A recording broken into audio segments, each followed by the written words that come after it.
Orange பழம் பிடிக்காதவங்க இருக்கவே முடியாது. ஆனால் நிறைய பேருக்கு மனசுக்கு பிடிச்சது உடம்புக்கு ஒத்துக்காது. அது ஏன் எதுக்குன்னு வீடியோ போட்டிருக்கேன் பாருங்கள். ஆரஞ்சு பழத்தை ஜூஸ் எடுத்து அருமையான ஒரு சிக்கன் கிரேவி பண்ணியிருக்கோம். ரொம்ப ஈஸி மெத்தட் தான். ஆரஞ்சு பழத்தோட விட்டமின்ஸ் நம்ம மிஸ் பண்ணக்கூடாது பார்த்தீங்களா, அதனால்.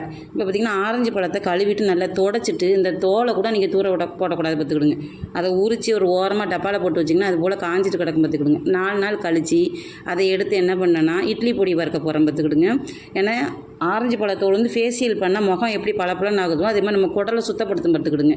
நம்ம இட்லி பொடி திரிக்கும் போது என்னெல்லாம் உண்டு அதெல்லாம் இந்த பருப்பு ஐட்டெல்லாம் போட்டு இந்த தேவைக்கு காரத்துக்கு வத்தல் உப்பு எல்லாத்தையும் போட்டுவிட்டு வறுத்துட்டு இந்த தோல் பார்த்திங்கன்னா இந்த மாதிரி உடையது அளவுக்கு வறுக்கணும். அப்போ தான் பொடி கெட்டு போகாமல் இருக்கும். இப்போ பார்த்திங்கன்னா இறக்கி வச்சு நான் சூட்டில் 2 பல் பூண்டையும் போட்டுட்டு ஆற விட்டு திரிச்சிட வேண்டியதான். ஆரஞ்சு பழம் இட்லி பொடி ரெடி பார்த்துக்கிடுங்க.